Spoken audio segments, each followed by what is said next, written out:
berkumpul bukan sekedar berbaris atau mendengarkan pidato. Hari ini kita berkumpul untuk menyatakan satu hal. Kita siap menjadi kader NU sejati yang menggerakkan bangsa, yang menggerakkan umat, yang menggerakkan warga NU.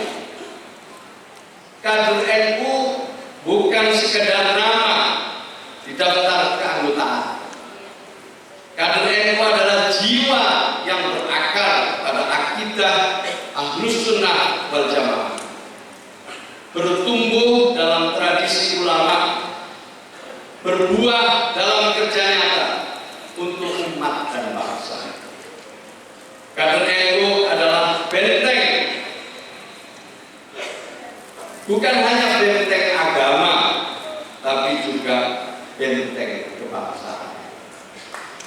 Maka tentu seluruh gerak Nahdlatul Ulama tentu pertama-tama adalah untuk menegakkan agama Allah, tapi pada saat yang sama kita juga ingin menegakkan Indonesia, agar Indonesia sebagai negara yang diwariskan oleh para ulama ini tetap tegak berdiri dan mampu memakmurkan umatnya, memakmurkan rakyatnya, dan akan menjadi negara kuat di masa yang akan datang. Itulah Indonesia, Indonesia yang kita cinta. Indonesia.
Muassis sekaligus Rois Akbar kita berpesan, siapa yang mencintai tanah airnya, ia bagian dari imannya.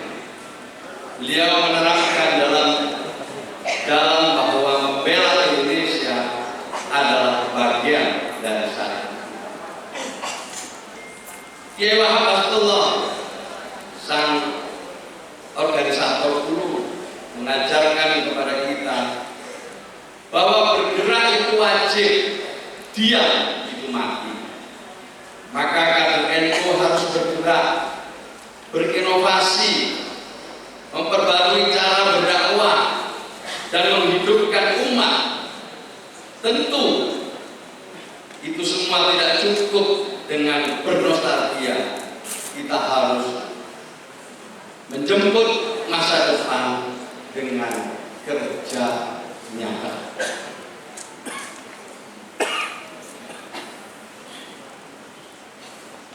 Kata Kiai Bisri Samsul, Rois Am berikutnya setelah bawah. Jadi Mbak Bisri itu pernah terpilih menjadi Rois Am tahun 71 di tengah-tengah bawah dengan sakit, terpilih juga. Setelah terpilih, beliau kembalikan kepada bawahan karena beliau tidak sanggup untuk menjadi roh Islam sebelum bawahan wafat atau kembali kepada Allah. Itulah teladan yang luar biasa. Di NU ini tidak perlu rebutan jabatan.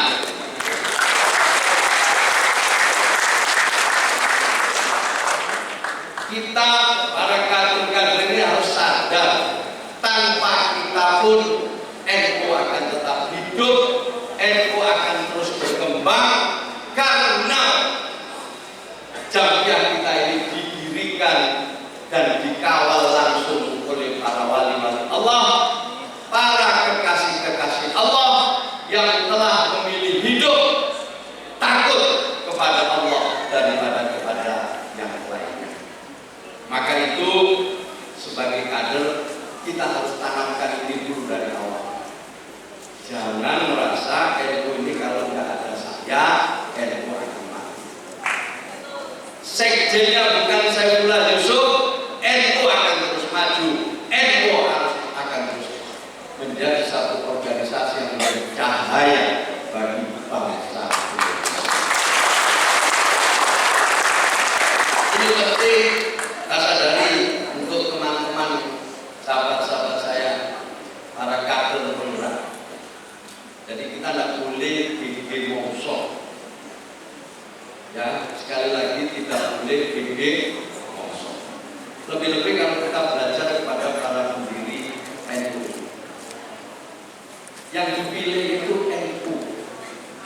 Kalau yang membuat saya mungkin Nahdlatul Ummah biar pencitraan agak keren lah Nahdlatul Ummah. Tapi beliau memilih Nahdlatul Ulama, memilih sebagai sebuah gerakan ulama-ulama, para kiai-kiai yang istilah di dalam Al-Quran itu yang liyatafaqahu fiddin. Orang yang memang belajar agama dengan sungguh-sungguh, sehingga ketika mereka yang tidak sempat ngaji, tidak sempat belajar agama, karena mungkin kalau zaman Rasulullah itu perang, kalau sekarang di sini jadi banser, itu bisa belajar kepada orang yang memang belajar agama, sehingga jawaban-jawabannya itu bisa dipertanggungjawabkan. Maka dipilihlah Nahdlatul Ulama. Nah, hari ini menurut survei setelah 100 tahun Indonesia didirikan oleh para muassis, pengikutnya sudah lebih dari 140 juta menurut survei. Nah, orang di luar sana, Kiai Mujib Rahman tanya, kok hebat betul Indonesia itu ada organisasi ulama yang anggotanya 140 juta. Luar biasa, ada orang alim sebanyak itu. Jadi dikira kita ya kiai semua, ulama semua. Itu betul pada saat dulu pertama kali NU didirikan. Memang kiai-kiai jadul, kiai-kiai sakti, kiai-kiai yang punya kekuatan luar biasa. Sakti betul jadul. Bagaimana nggak jadul? Indonesia merdeka, tapi muassis kita itu bisa muktamar setiap tahun. Setiap tahun tidak punya presiden, tidak punya menteri, tidak punya gubernur, tidak punya bupati.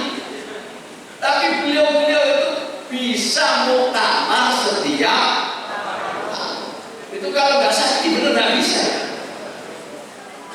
Ya terus pakaiannya keren-keren, nggak dibelikan kayak hari ini. Nggak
Mungkin nggak nampak, ada wali di sekitar kita nggak nampak, tapi zaman dulu itu masih kelihatan.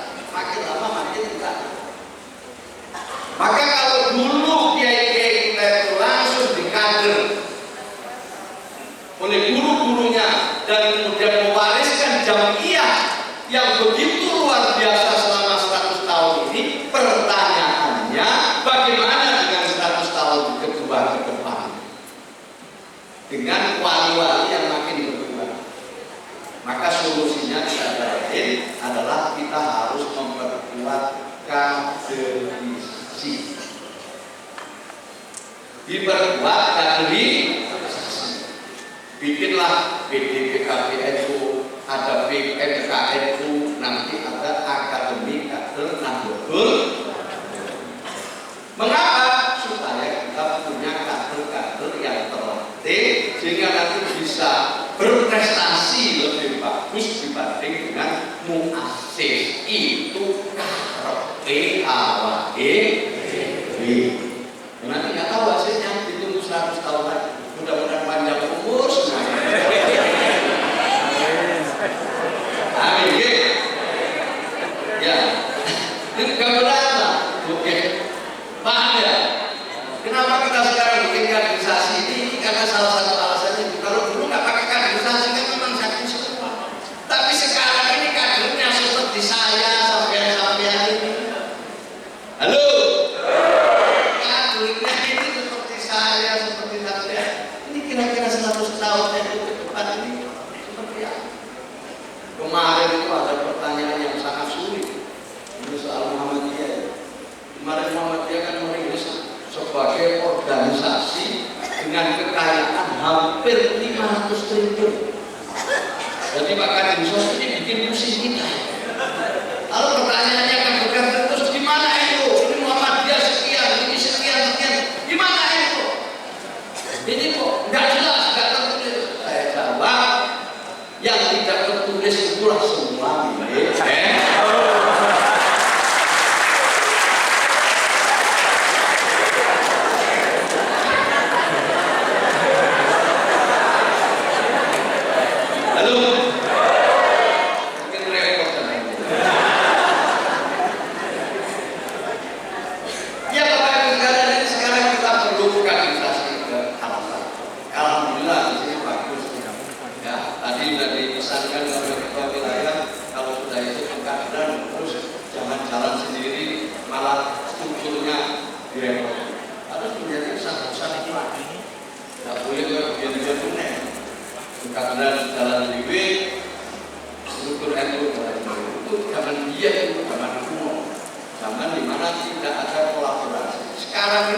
semua harus kolaborasi.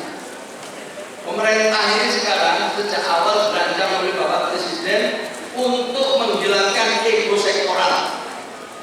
Makanya kemudian dari awal Bupati Presiden itu membuat retret. Itu tujuannya untuk membentuk super team, bukan superman. Untuk membentuk apa? Tidak bisa Kementerian Sosial sendiri, ini sendiri, tidak bisa. Harus kerjasama. Kalau cuma kita jalan sendiri-sendiri, hasilnya tidak akan efektif. Termasuk diantaranya adalah kerjasama dengan daerah. Saya terima kasih Ibu menambah baik dan kerjasama kita ini, dan ini sesuai dengan arahan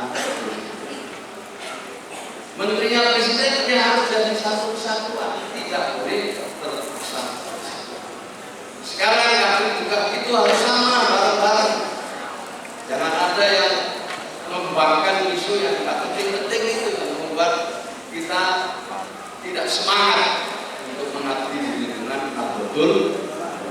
Tadi ini orang isu diajak ngomong sama begini, pokok ini PDPKNU ini itu gerak sendiri, tinggal aja struktur. Itu berarti orang masa lalu hidup di zaman batu.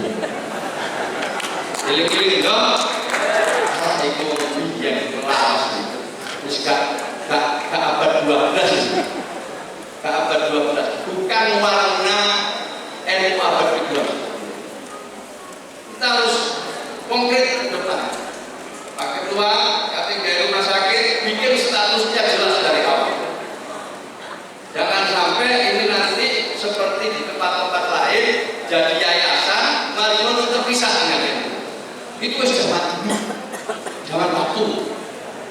mulai sekarang kalau mau bikin rumah sakit, niatin bikin rumah sakit yang besar untuk umat, untuk warga Kendal, tidak hanya warga itu, dan kepemilikannya jelas memang milik perkumpulan Nahdlatul Ulama. Ibu Bupati, kalau mau nyumbang, nanti tanya dulu dokumennya yang benar. Ini atas nama yayasan apa atas nama perkumpulan? Kalau atas nama yayasan, jangan dikasih. Jangan dikasih. Jadi perintah PBNU. Dan juga yang kedua, kalau PBNU ke daerah, jangan dikasih juga. Jadi kalau ada PBNU, siapapun lah, Roh Islam, ketua umum saya, atau personil PBNU seperti Pak Lukman Hakim ini, wakil sekjen itu, kalau kunjungan ke daerah dilarang untuk dibeli apapun oleh siapapun. Pengurus besar jauh, pengurus kecil. Terus lah, pokoknya sampai ada orang acara mengundang PBNU, apakah lembaga, apakah pengurus harian, Roh Islam ketua umum, jangan diberi apapun. Transport, istilah besar itu tidak perlu untuk PBNU.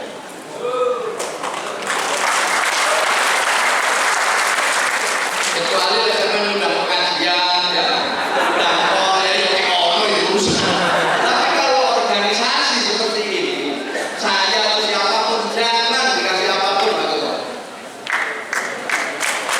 Kalau ada yang tanya, itu kata sekjen sudah ada peraturannya di PBNU yang menanggung, menjamin personil PBNU yang ke daerah usaha organisasi sepenuhnya ditanggung oleh PBNU.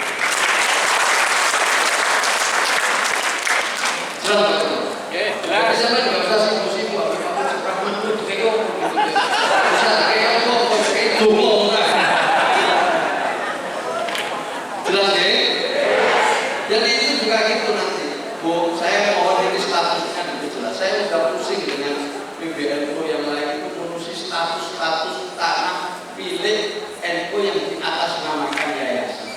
Bukan salah mereka yang membuat yayasan, karena memang dulu perkumpulan ini tidak boleh memiliki aset. Maka itu kemudian dipindah ke yayasan-yayasan. Setelah pindah dari yayasan, sebagian bermasalah, sebagian alhamdulillah bisa diselesaikan. Ini ngomong jujur OPNI. Maka itu kemudian asetnya NU tidak bisa dicatat. Asetnya NU tidak bisa dicatat seperti Muhammadiyah yang sudah tertib sejak dulu. Kan yang Pak Kadinso sampaikan tadi, NU ternyata dipakai pegawai daerah. Kasih gak bener ngomong-ngomongnya ya Pak. Jelas ya? Jelas itu Pak. Jadi kita ke depan harus lebih baik. Nah, kembali ke pesannya Mbak Bisri, Roh Islam ketiga.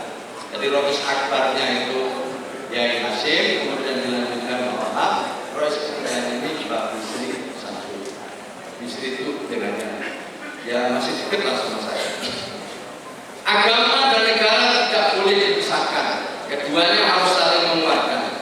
Maka kader NU harus menjadi benteng tegaknya agama di bumi Indonesia, sambil menjaga utuhnya negara kesatuan Republik Indonesia.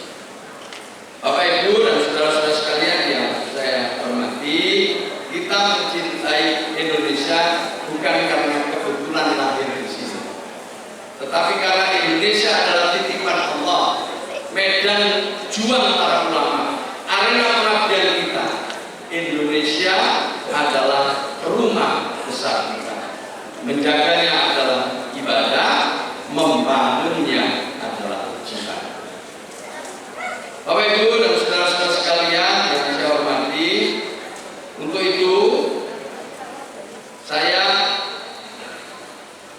titipkan kepada para kader penggerak NU, sebagaimana apa yang disampaikan oleh Kiai Wahab Abdullah, harus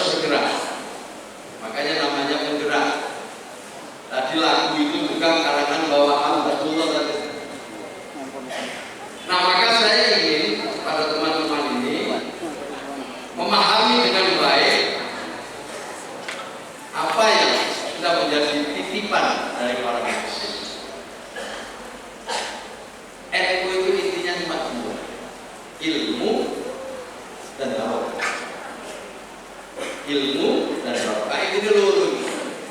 Lek oleh ilmu yo oleh barokah. Oleh barokah yo oleh ilmu. Lek iso oleh loro iki ilmu dan barokah. Wong nek urip barokah nikmat banget. Dia dan kebaikannya terus bertambah. Makanya ekonomi loro ilmu dan kadang-kadang soal ini ilmu dan lek kabeh itu gawe ilmu gak ono sing ruwet-ruwet. Gak ono ruwet-ruwet. Kaya saiki gegeran asap barang itu lho. Wis biyen kiai diskusi dan lama. Tidak hanya sekarang aja ada medsos dan ono sing wani iyo-iyokan. Terus dia perdebatan itu sudah ada. Kan sekarang saya kira bedanya wani iyo, kiai itu sudah tahu semua, sudah tahu saya itu ini kakinya itu ya pelan-pelan ada yang untuk umum, ada yang untuk kita. Contohnya kayak ini pembelajaran untuk sini aja. Kan kita tahu anak itu sahabat-sahabat itu kan lebih kaya. Tapi yai kan nggak mau membahas itu karena semua adalah sahabat. Biasa melo-melo ilmu bukan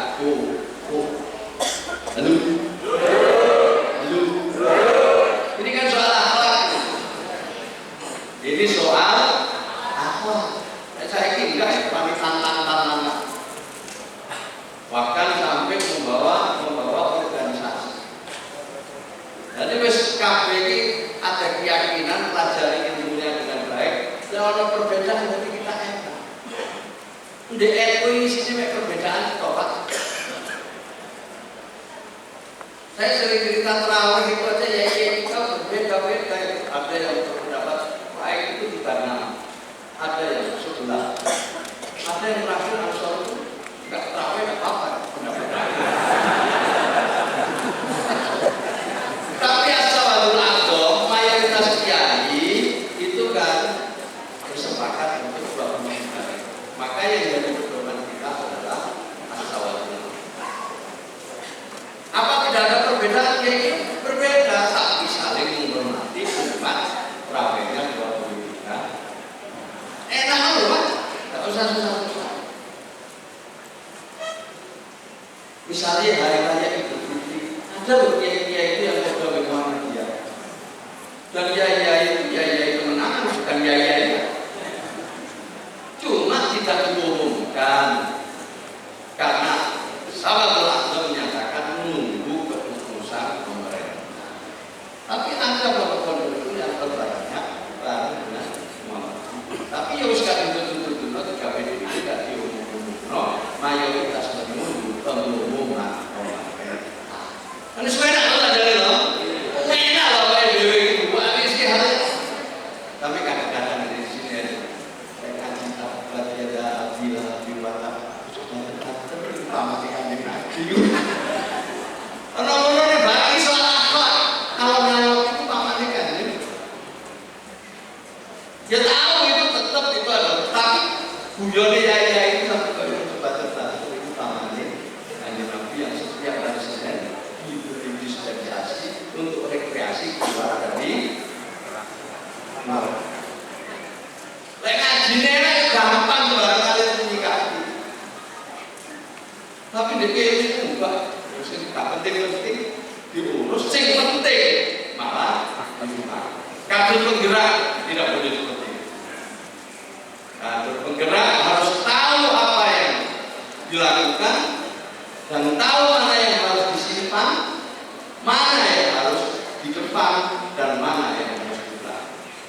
Maka itu kader penggerak tentu cinta pada Indonesia, tapi pada saat yang sama jangan lupa organisasi ini adalah organisasi diniyah, organisasi agama yang menyikapi segala sesuatu berdasarkan sumber-sumber agama yang dikembangkan dan diyakini oleh para ulama-ulama Nahdlatul.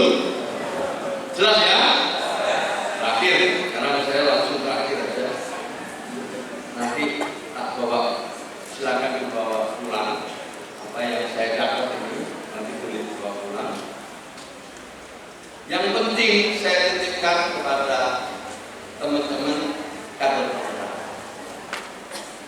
Pertama, kita harus tetap berpegang teguh pada keyakinan kita kepada Islam Ahlus Sunnah wal Jamaah yang dikembangkan oleh para ulama-ulama Nahdlatul Ulama. Itu cekalan yang pertama.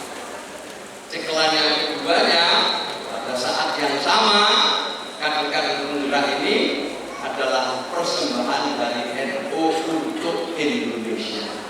Dari NU untuk Indonesia. Jadi panjenengan ini dari NU untuk Indonesia.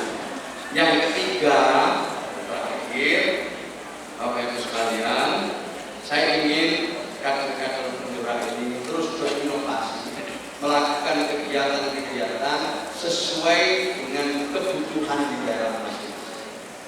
Manfaatkan semua kesempatan yang ada. Syukur-syukur alhamdulillah Kabupaten Kendal punya bupati dan wakil bupati yang punya komitmen tinggi terhadap Nahdlatul.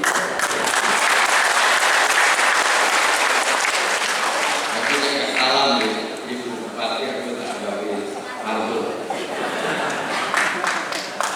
Jemu berbuka kalau jangan tutup. Jadi gini, bunga mawar nanti kalau saya nyebut cakep, tapi pada saat yang keduanya nggak perlu cakep, di rumah main. Ya? Nah, coba ya. Bunga mawar harum wangi, disiram embun di pagi hari.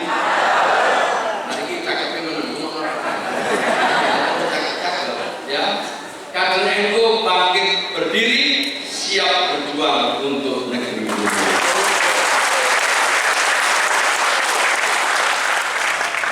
Inilah para kiai, Bapak Ibu sekalian yang ingin saya sampaikan pada kesempatan ini. Terima kasih atas perhatiannya. Ya, terima kasih atas kesediaannya untuk mengikuti proses kaderisasi.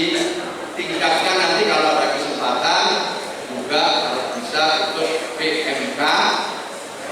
Ini kan PDPKNU ya, nanti ikut PMK. Siap ya? Siap ya? Alhamdulillah. Muslimah? Ya. Mana Pak Daya? Oh, Pak Daya. Apa?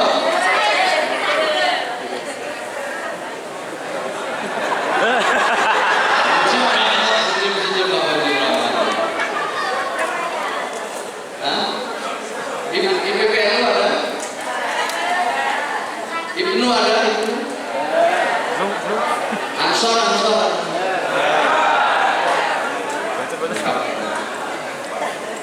Terima kasih Pak Ketua, senyum-senyum Ketua. Jadi rasanya ngomongin yang itu waktu bupati itu ada di waktu 15 tahun yang lalu. Ya benar pernah jadi Pak. Satu periode. Kenapa kok? Nah. Ya, terima kasih. Nah, saya kira mau dititipi sebagai mentor. Bu. Jadi kita punya yang dari Dataden, ranking Dataden. Ini Bu, jadi ada bantuan sosial dari pemerintah pusat ke daerah. Ini juga sudah beri atensi oleh Presiden. Jadi sudah diberi atensi oleh Presiden. Bukan ini nanti aja. Nanti kasih tahu. Nah ini Bu, saya mohon maaf berduduk boleh ya? Jadi ini saya untuk kami ngomong-ngomong karena disebut-sebut sebagai Menteri Sosial. Jadi ini subsidi yang dari pemerintah pusat dan ini dari perhatian Presiden itu adalah 504 triliun untuk PK, untuk sembako, untuk pendidikan, Indonesia Pintar, subsidi gas 3 kg, BBM, listrik, bansos dan subsidi lainnya pada 2017. Takmin ini adalah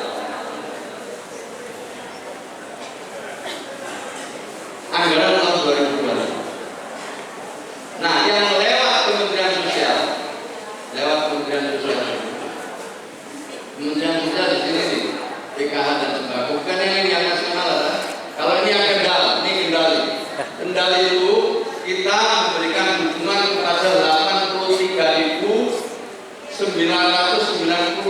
keluarga penerima manfaat. Berupa apa? Berupa sembako 200.000 per bulan, PKH menyasar 42.000 KPM dengan pendamping 128, yatim piatu ada 1.000 lebih 2 miliar, permakanan untuk lansia terlantar di atas 75 tahun ada 1.000 lebih di sini dilayani oleh Kopmas. Kalau di jumlah semua Bu yang dari Kementerian Sosial saja Kabupaten Kendal sebanyak 322 miliar 144 juta. Ini yang untuk Kabupaten Kendal.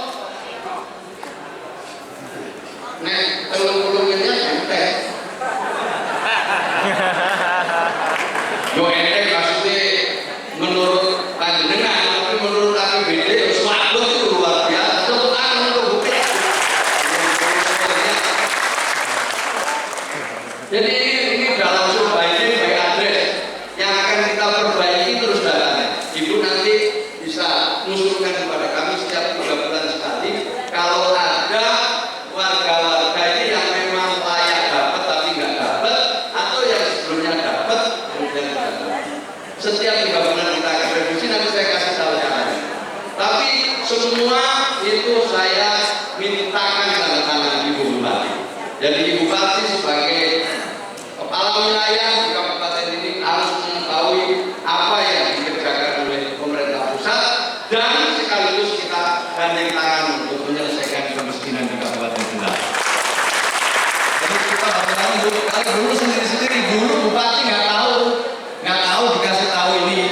Sekarang kita kasih tahu semua biar tahu ini loh. Kemensos untuk bansos di sini 322 miliar lebih. Kasih tahu, ada tambahan lagi. Berdasarkan usulan Bupati, kami memberikan bantuan iuran kepada warga Kabupaten Kendal sebanyak 380.425 jiwa. Setiap bulannya ini berapa ini? Pokoknya nilainya 191 miliar lebih. Jadi setiap tahun kita memberikan dukungan kepada 380 menjadi anggota BPJS Kesehatan. Ibu jumlah penduduknya berapa? Jumlah penduduknya berapa? 1.054.000, berarti 30% warga Ibu itu kita beri dukungan 191 miliar. Siapa 380.000 lebih itu adalah usulan Bupati. Untuk tahun 2026 saya tunggu usulannya di Bupati. Tapi mengacu kepada data tunggal sosial ekonomi nasional. Tidak boleh Ibu mengusulkan tim suksesnya, tidak boleh. Kemudian Ibu pilih-pilih karena NU dikasih, tidak bisa. Harus masuk ke data tunggal sosial ekonomi nasional, sama Ibu di-ranking. Setelah itu tanda tangani, kirim ke kami, akan kami teruskan. Saya tanda tangani seluruh nasional ini ada 96 juta lebih jiwa kita kirim ke Kementerian Kesehatan, 4 triliun lebih dibayar ke BPJS Kesehatan setiap tahun. Jadi Bu, kalau ini ditambah ini, itu sudah 1,5 triliun lebih program Kementerian Sosial yang masuk ke kabupaten. Jadi saya jalan ini 1,5 triliun. Allahumma sholli ala Muhammad. Maka itu saya ajak sekarang Ibu Bupati dan seluruh kader-kader NU di Kabupaten Kendal. Ayo kita sukseskan ini program bansos. Kawal supaya tepat sasaran dan bermanfaat sesuai dengan program yang kita rancang. Karena bantuan semua ini adalah bantuan bersyarat, bukan bantuan asal bantuan. Kita kirim 5 juta setiap tahun dari tuku rokok. Tidak boleh. Ada peruntukan untuk beli asupan ibu hamil, asupan anak-anak, untuk anak ongkos sekolah. Udah jelas peruntukannya, nggak bisa digunakan sembarangan. Semua bantuan yang kita berikan, semua itu bersyarat dan jelas peruntukannya. Apalagi bantuan dibuat judi online, itu jelas ya. Sampai dilarang oleh negara, dilarang oleh agama. Maka itu supaya tepat sasaran didampingi. Setiap 300 orang atau 300 keluarga, program PKH didampingi oleh satu orang. Kita punya 128. Bisa jadi di antaranya ini ada kader-kader NU. Ada yang hadir di sini yang juga pendamping PKH, ada? Ada nggak? Tidak ada sama sekali. Nggak ada? Ya Allah. Berarti ketinggalan jauh. Masya Allah. Ini harus ada, tapi ini sudah direkrut lama sekali sebelum saya. Tagana ada, TKSK ada. Jelas ya? Bu, Pak. Jelas ya? Jadi presiden ini punya atensi yang luar biasa kepada keluarga yang kurang mampu dengan program-program yang begitu banyak. Oleh karena itu doakan presiden kita sehat, dukung program-programnya, biar nanti Bapak Ibu sekalian Indonesia rakyatnya makin makmur. Dimulai dengan setiap tahun ada warga yang naik kelas. Yang apa? Yang naik kelas. Dengan tegas. Ingat bahasa Jawa. Ini kasar halus dong. Kedah imut ampun ngantos kesupen. Dulu Pak Idris, Pak Holisan dulu ampun ngantos kesupen bahwa yang dapat bansos ini jokodo-kodo mayoritas warga, sing banter mayoritas warga.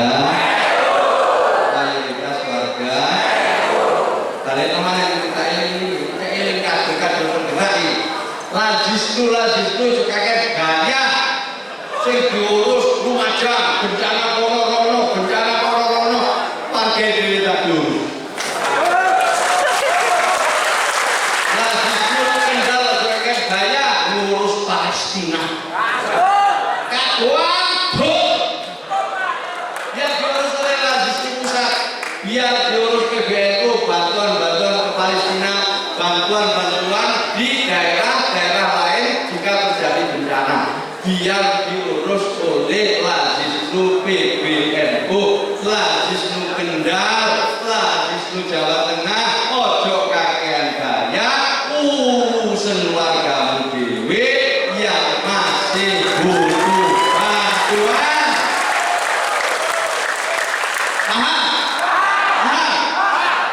Siapa 83.000 ini siapa? Jenisnya apa? Yaitu mereka yang pengeluarannya setiap bulan kurang dari 400.000. Kalau kader NU pengeluarannya kurang dari 400.000 sebulan, itu artinya miskin ekstrim. Kalau pengeluarannya di bawah 600.000 namanya miskin. Itu ukuran dari Bapenas. Siapa itu?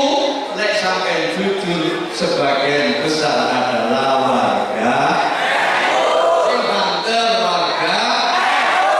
Maka itu kader-kader penggerak. Ojo kakek gaya gato. Lihat di sekitar panjenengan, lihat di desa panjenengan. Caranya melihat apa? Ketemu sama Kadin Sos, ketemu sama pendamping-pendamping. Mana alamatnya orang di desa saya yang miskin menurut Kementerian Sosial, menurut data tunggal sosial ekonomi nasional, bukan menurut Kementerian Sosial. Dole orang di kursi, nek perlu lah diskusi setiap bulan sekali itu kirimlah sembako, biar warga kita ini merasa disapa oleh Nahdlatul. Betul belum mati. Salah itu kalau ngomong-ngomong Menteri Sosial. Mau tadi ini sekolah rakyat, ini sekolah rakyat. Ayo umum dulu ada nih. Saya juga udah mau ke Magetan ini, kumpul kayak sampean ini. Kayak sing jatah-jatah kaos ini. Enggak Bu, mau tanya aslinya ya ini kan asli.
Jadi kan itu buruk ya ini terus cari cara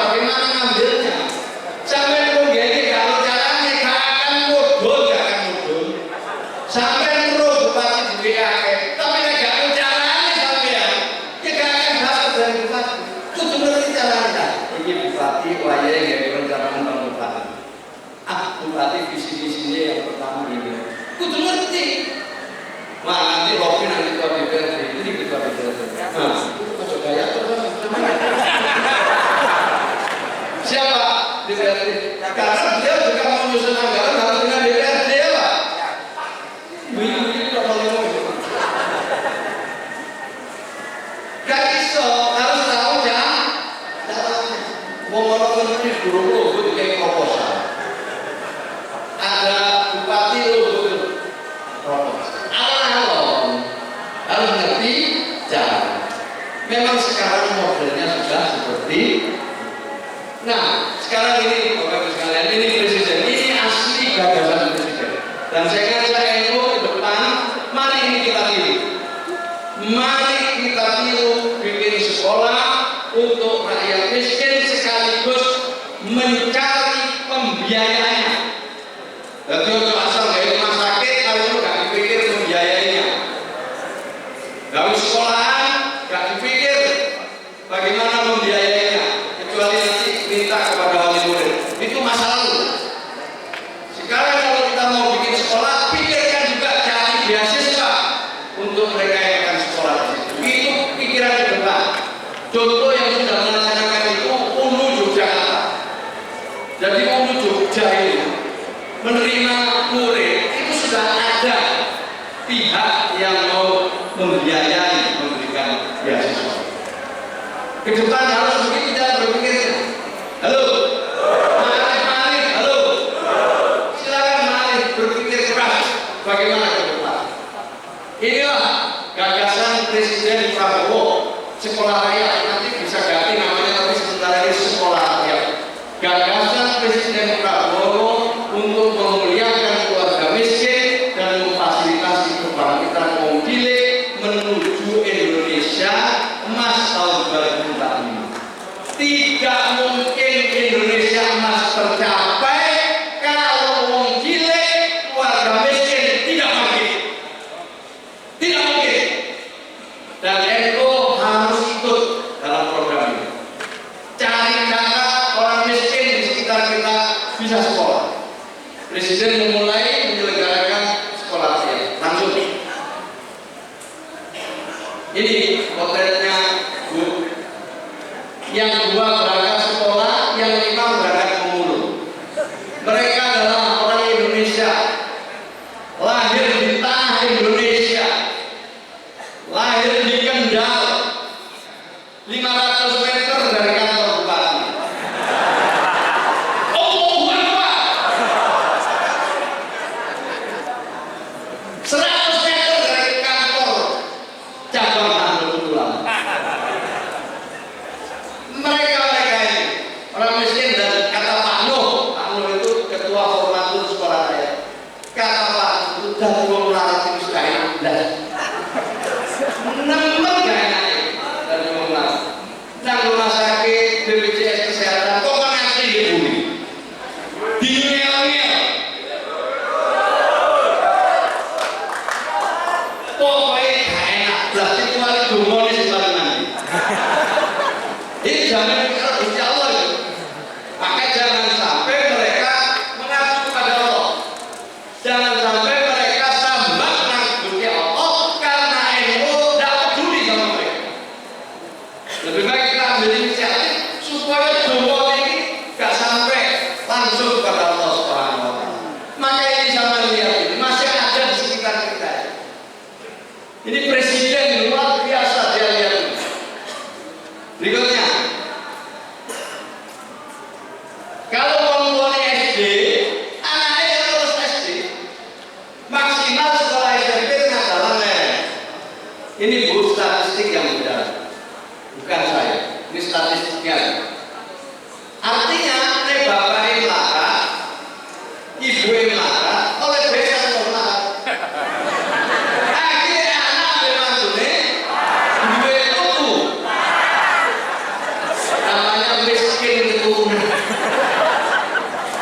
Maka kata presiden ini nggak boleh terus-menerus. Salah satu cara untuk memutus mata rantai kemiskinan adalah dengan pendidikan. Ini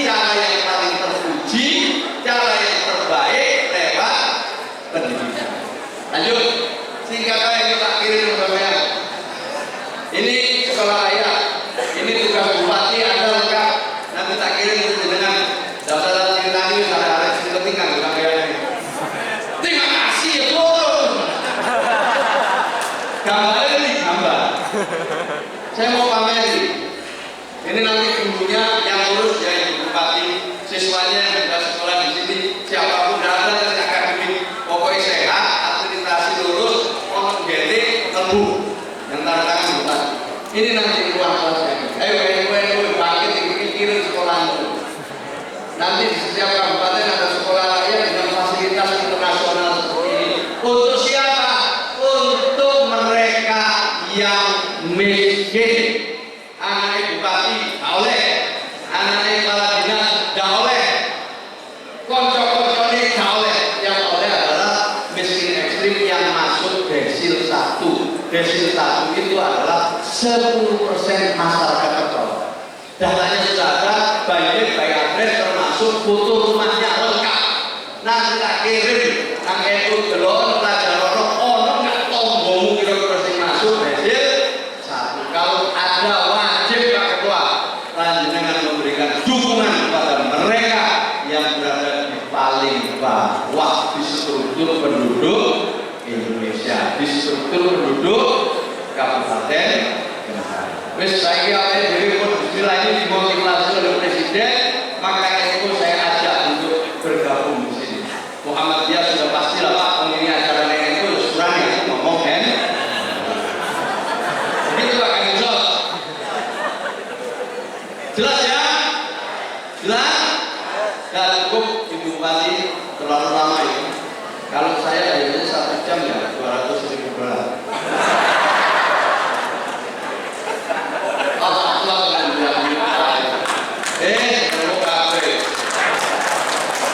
Siapa